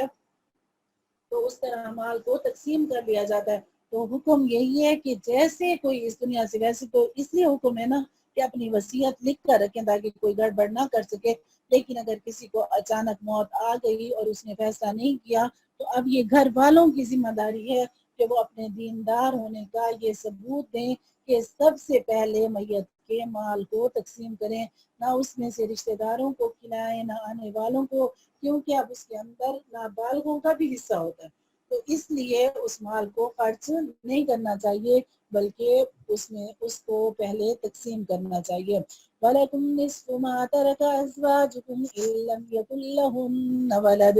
وَإِن كَانَ لَهُنَّ وَلَدٌ فَلَكُمُ الرُّبُعُ مِمَّا تَرَكْنَ من بعد وصية يوصين بها أو دين ولهن الربع مما تركتم إن لم يكن لكم ولد، اور تمہاری بیویاں جو کچھ چھوڑ کر جائیں اس کا آدھا حصہ تمہارا ہے، بشرطے کہ ان کی کوئی اولاد زندہ نہ ہو۔ اگر ان کی کوئی اولاد ہو تو اس وصیت پر عمل کرنے کے بعد جو انہوں نے کی ہو اور ان کے قرض کی ادائیگی کے بعد تمہیں ان کے ترکے کا 4واں حصہ ملے گا، اور تم جو خود چھوڑ کر جاؤ اس کا چوتھائی ان بیویوں کا ہے بشرطے کہ تمہاری کوئی اولاد زندہ نہ ہو۔ فَإِن كَانَ لَكُمْ وَلَدٌ فَلَهُنَّ الثُّمُنُ مِمَّا تَرَكْتُمْ مِن بَعْدِ وَصِيَّةٍ تُوصُونَ بِهَا أَوْ دَيْنٍ وَإِن كَانَ رَجُلٌ يُورَثُ كَلَالَةً أَوِ امْرَأَةٌ وَلَهُ أَخٌ أَوْ أُخْتٌ فَلِكُلِّ وَاحِدٍ مِّنْهُمَا السُّدُسُ فَإِن كَانُوا أَكْثَرَ مِن ذَلِكَ فَهُمْ شُرَكَاءُ فِي الثُّلُثِ مِن بَعْدِ وَصِيَّةٍ يُوصَى بِهَا أَوْ دَيْنٍ غَيْرَ مُضَارٍّ وَصِيَّةً مِّنَ اللَّهِ وَاللَّهُ عَلِيمٌ حَلِيمٌ۔ اور اگر تمہاری کوئی اولاد ہو تو اس وصیت پر عمل کرنے کے بعد جو تم نے کی ہو اور تمہارے قرض کی ادائیگی کے بعد ان کو تمہارے کل مال کا 8واں حصہ ملے گا۔ اور اگر وہ مرد یا عورت جس کی میراث تقسیم ہونی ہے ایسا ہو نہ اس کے والدین زندہ ہوں نہ اولاد اور اس کا ایک بھائی یا ایک بہن زندہ ہو تو ان میں سے ہر ایک چھٹے حصے کا حقدار ہے۔ اور اگر وہ اس سے زیادہ ہوں تو وہ سب ایک تہائی میں شریک ہوں گے مگر جو وصیت کی گئی ہو اس پر عمل کرنے کے بعد اور مرنے والے کے ذمے جو قرض ہو اس کی ادائیگی کے بعد بشرطے کہ وصیت یا قرض کے اقرار کرنے سے اس نے کسی کو نقصان نہ پہنچایا ہو۔ یہ سب کچھ اللہ کا حکم ہے اور اللہ ہر بات کا علم رکھنے والا بردبار ہے۔ تلك حدود الله ومن يطع الله ورسوله يدخله جنات تجري تحتها الأنهار خالدين فيها وذلك الفوز العظيم۔ یہ اللہ کی مقرر کی ہوئی حدود ہیں اور جو شخص اللہ اور اس کے رسول کی اطاعت کرے گا وہ اس کو ایسے باغات میں داخل کرے گا جن کے نیچے نہریں بہتی ہوں گی۔ ایسے لوگ ہمیشہ ان باغات میں رہیں گے اور یہ زبردست کامیابی ہے۔ وَمَن يَعْصِ اللَّهَ وَرَسُولَهُ وَيَتَعَدَّ حُدُودَهُ يُدْخِلْهُ نارا خالدا فيها وله عذاب مہین۔ اور جو شخص اللہ اور اس کے رسول کی نافرمانی کرے گا اور اس کی مقرر کی ہوئی حدود سے تجاوز کرے گا اسے اللہ جہنم میں داخل کرے گا جس میں وہ ہمیشہ رہے گا اور اس کو ایسا عذاب ہوگا جو ذلیل کر کے رکھ دے گا۔ صدق اللہ العظیم واللہ اعلم بالصواب۔ تو اب یہ جو احکامات نازل ہوئے ہیں اب ان کے آگے اللہ نے یہ 2 آیتیں نازل فرما کر یعنی یہ تلک حدود اللہ سے کہ یہ اللہ کی حدود ہے، یہ حدود اللہ میں سے ہے کہ اگر میراث کو صحیح طرح سے تقسیم نہیں کریں گے تو سخت گناہ گار ہوں گے۔ لوگ مسائل کو غلط سمجھ لیتے ہیں۔ آپ کہتے ہیں کہ 3 دن میت کے گھر کھانا نہیں پکنا چاہیے، چولہا نہیں جلانا چاہیے، چولہا نہیں جلاتے۔ سمجھنا چاہیے کہ چولہا جلانا نہ جلانا کوئی مقصد نہیں ہے، مقصد یہی ہے کہ رشتہ داروں کو ان کو کھانا کھلانا چاہیے تاکہ وہ اتنی دیر میں اپنے غم سے بھی فارغ ہو جائیں اور اپنے مال کو تقسیم کرنے سے بھی فارغ ہو جائیں۔ لیکن ہم نے ایک بات کو سمجھا اور ایک بات کو نہیں سمجھا، تو یہ اللہ کی حدود میں سے ہے، اس کو عام کرنا چاہیے۔ جس کے کانوں میں بھی یہ آواز پہنچ گئی، یہ رقوع پہنچ گیا اور اس کے بارے میں پتہ چل کے اسے چاہیے کہ جب بھی کسی ایسے گھر میں موجود ہو جہاں پر کسی کا انتقال ہوا ہے فوراً تقاضا کریں کہ آپ اس کا مال فوراً تقسیم کریں، کیونکہ اللہ نے دیکھیں جنت کی خوشخبری بھی سنائی ہے اپنی اطاعت اور اپنے رسول کی اطاعت پر، اور اللہ نے نافرمانی پر جہنم کا وعدہ بھی فرمایا ہے اور رسواکن عذاب کا بھی۔ اللہ تعالی ہمیں عمل کی توفیق نصیب فرمائے۔ صدق اللہ العظیم۔ دعا کر لیں۔ اللهم صل على محمد وعلى آل محمد كما صليت على إبراهيم وعلى آل إبراهيم إنك حميد مجيد۔ اللهم بارك على محمد وعلى آل محمد كما باركت على إبراهيم وعلى آل إبراهيم إنك حميد مجيد۔ اللهم لا تدع لنا ذنبا إلا غفرته ولا هما إلا فرجته ولا دينا إلا قضيته ولا مريضا إلا شفيته ولا أسيرا إلا يسرته ولا مبتلا إلا عافيته ولا ميتا إلا رحمته ولا ضالا إلا هديته ولا مجاهدا في سبيل الله إلا نصرته ولا مجاهدا في سبيل الله إلا نصرته ولا مجاهدا في سبيل الله إلا نصرته ولا عدوا للإسلام إلا قتلته ولا حاجة من حوائج الدنيا والآخرة هي لك رزق ولنا فيها صلاح إلا أنتنا على قضائها برحمتك يا أرحم الراحمين یا الہ العالمین. سب بیماروں کو شفا کاملہ نصیب فرما دیجیے. ہماری بہن شائستہ کو شفا کاملہ دائمہ عاجلہ مستمرہ نصیب فرما دیجیے. ربنا تقبل منا انك انت السميع العليم وتب علينا انك انت التواب الرحيم وصلى الله تعالى على خير خلقه محمد وآله وأصحابه وذريته أجمعين برحمتك يا مولانا الكريم آمین یا رب العالمین. اگر کسی کا کوئی سوال ہو تو کر لیجیے.